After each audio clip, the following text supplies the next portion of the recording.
Welcome to the deep dive. This is where we cut through all the noise and get right to the heart of what you really need to know. We basically take a whole stack of information and turn it into something digestible, something thought-provoking.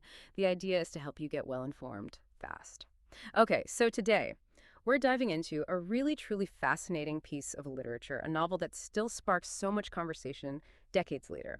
Okay, let's unpack this. Our focus for this deep dive is Sylvia Plath's, well, haunting and unforgettable novel, The Bell Jar. It's a book that even now really touches readers, sparks debate, and it gives us this incredible window into the human mind under, immense pressure, and its exploration of identity, mental health, societal expectations. It just feels so relevant, doesn't it? Almost as urgent today as when it first came out. It really does. And our mission here, I think, is to really immerse ourselves in the personal side, but also the cultural layers of the bell jar. We're going to try and pull out some key insights, especially around mental health, the fight for identity, and those really specific societal pressures facing young women in, 1950s America.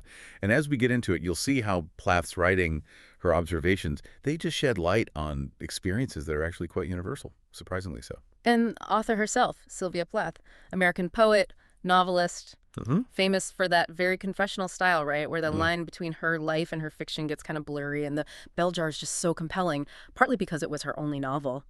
And tragically published just, weeks before her death? Exactly. And it's widely seen as semi-autobiographical. You really feel her own experiences woven into the character of Esther Greenwood. Which gives it this raw, undeniable power. Okay, so let's start by stepping into Esther Greenwood's shoes, into her world.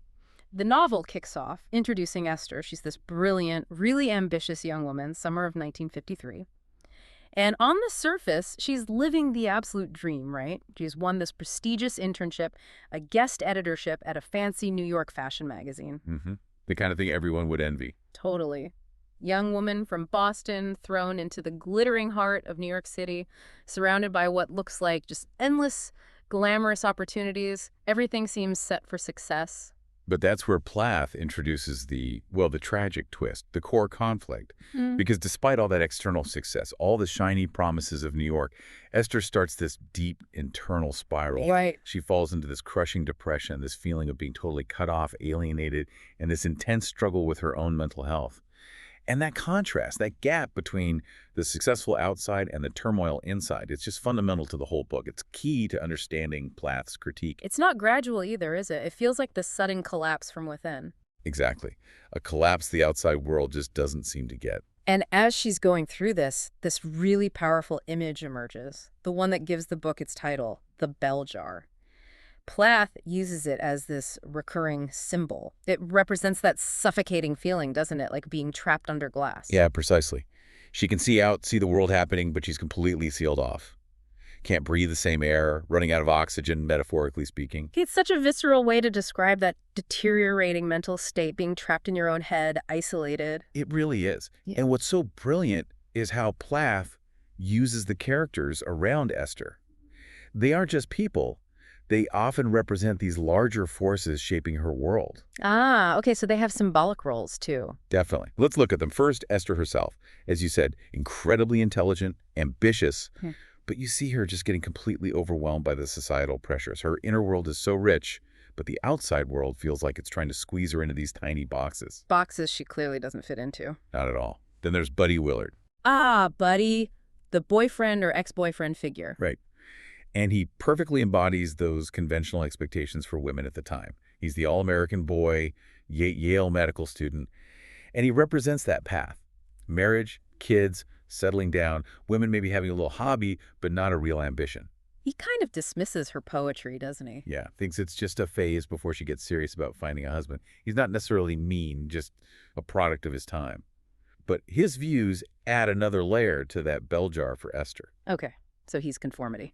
Pretty much. But then, thankfully, there's Dr. Nolan. The psychiatrist. Yes, and she's a crucial counterpoint. She's genuinely supportive, insightful. Dr. Nolan represents a more humane, understanding approach to mental health, which is pretty rare then, especially for women's issues, unlike the other doctors Esther sees who can be quite dismissive or even brutal. Dr. Nolan actually listens. She validates Esther's feelings, offers real help. She shows empathy. That sounds like a lifeline. It really is. And then, contrasting again, you have Esther's own mother. Yeah, right. What role does she play? She represents those traditional values too, but also, crucially, that widespread misunderstanding of mental illness back then. She means well, probably, but she just can't grasp what Esther's going through, dismisses it as a phase or lack of gratitude. Which must make Esther feel even more alone. Exactly. It isolates her further. Her mother reinforces that idea that it's somehow Esther's fault, a weakness, not a real illness needing compassion. That lack of understanding from family, devastating. It compounds everything. So that really leads us straight into the major themes Plath is tackling. And this is where it gets really interesting, I think. These aren't just abstract ideas, they feel so real, so deeply felt. Let's start with mental illness and identity. Right. The stigma in the mid-20th century was just enormous. Crushing, really. It wasn't talked about openly? Not at all. It wasn't seen as a medical thing like we understand it today, more like a personal feeling, a character flaw. For women, sometimes hysteria, and Plath shows exactly how that judgment gets internalized. Esther doesn't just feel sick. She feels wrong, inadequate, ashamed. It creates this huge identity crisis. Tied into that, you have the gender roles, the expectations of the 1950s. Oh, absolutely. Opportunities for women were so limited. Society basically had one main path laid out. Marriage, motherhood, the home. And immense pressure to conform to that narrow definition of being a woman. Exactly. Often sacrificing personal ambition, intellectual pursuits, creativity. Which is exactly what Esther, with her sharp mind and wanting to be a poet, is railing against. She feels it intensely. She wants to write, to learn, but she's constantly nudged towards being a wife. And this conflict, it leads straight to that feeling of alienation, doesn't it? Perfectly. Esther feels this huge gap, this chasm, between her own complex inner life, her thoughts, her pain, and what the world outside expects her to be. And that breeds this terrible isolation. She feels utterly alone, even when she's surrounded by people, like she's watching life through glass. Unable to connect. Precisely. And underlying all of it, really driving the story, is her search for identity.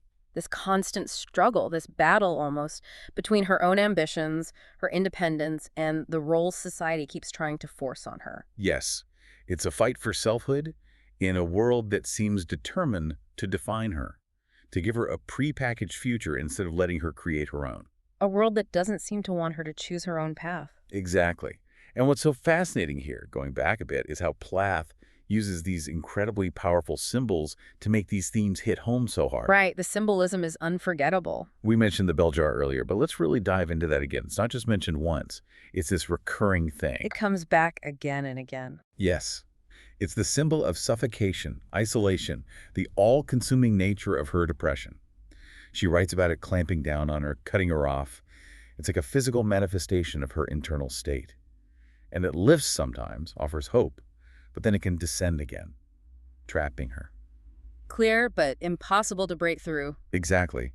And then there's that famous fig tree dream. Oh, yes. That image is so striking. It perfectly captures her paralysis about choosing a life path. She sees herself in this tree starving because every fig represents a different future. A career, marriage, travel, academia. All these possibilities, but she can't choose just one. She wants them all. But picking one means, in her mind, losing all the others. The wither. It's more than just being indecisive, isn't it? Oh, much more. It's about the anxiety of choice, especially for women then, where maybe the options felt both overwhelming and yet deeply restrictive, the fear that any choice close off all other potential selves. A really profound commentary on potential and limitations. Absolutely. And then another powerful and frankly disturbing symbol is the electroshock therapy. Right. Its portrayal is quite brutal. It is. And in the novel, it really represents society's flawed, often dehumanizing response to mental illness at the time.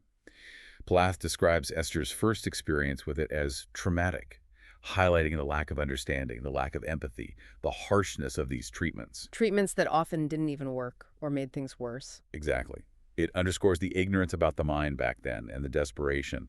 The therapy isn't shown as a cure, but almost as another form of control, an assault on her already fragile self. So pulling back now, looking at the bigger picture, beyond just Esther's story, what does this all mean for us today? It raises some big questions, doesn't it? It really does. Fundamentally, the bell jar is this incredibly potent critique of conformity, especially for women in that rigid 50s context. It challenges those norms, the idea that people should just fit into these predefined boxes, particularly when those boxes stifle potential and creativity. Makes you ask, who benefits from everyone conforming? Good question. And it digs into these fundamental ideas about freedom, creativity, authenticity. How can you be truly free, truly creative, truly yourself in a culture that's often so restrictive? A culture that seems bent on shutting down unique ambitions, especially for women who dared to want more than just domesticity. Esther's whole journey is a search for those things. A desperate search, yes. And maybe the most enduring message, the one that feels so universal, is that mental health struggles are just human. They're not weaknesses, not things to hide or be ashamed of. They're part of being human, deserving understanding, compassion, real care. Absolutely. That was revolutionary then, and it's still critical now. Through Esther's incredibly difficult journey, the book hammers home the importance of empathy. From society, yes, but also within ourselves, acknowledging our own vulnerabilities.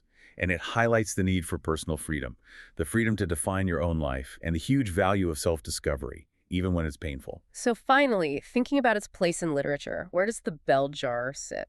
Well, it's foundational, definitely a cornerstone of feminist literature, but also modernist writing, too. Plath gave voice to something deeply personal, often taboo, in a way that was quite pioneering. Writing about women's inner lives, their intellectual frustrations, their silent battles. She really opened doors. Paved the way for others. Absolutely. For so many writers to explore similar themes with that kind of honesty. And its impact, you feel it still today. Yeah. These conversations about gender, identity, and maybe most crucially, mental health awareness. The novel feels constantly relevant. Its legacy is huge. It offers insight, but also validation, I think, for generations of readers who see something of their own struggles in Esther's story. So we've journeyed into Esther Greenwood's world, felt the grip of that bell jar, and explored the complex web of society, self, and struggle in Plath's unforgettable novel. We really hope this deep dive has given you a useful shortcut to understanding this powerful, multi-layered work. And maybe something to think about as you reflect on Esther's journey and that enduring metaphor of the bell jar. Consider this. What subtle pressures, what unseen expectations might still be shaping our own lives today, even under the surface of modern life? How do we carve out our own spaces for freedom, for creativity, for self-discovery, much like Esther was desperately trying to do, even as the world whispers what we should be? Thank you for joining us on this deep dive. Keep exploring those fascinating links between literature, society, and the ever-complex human mind. Until next time.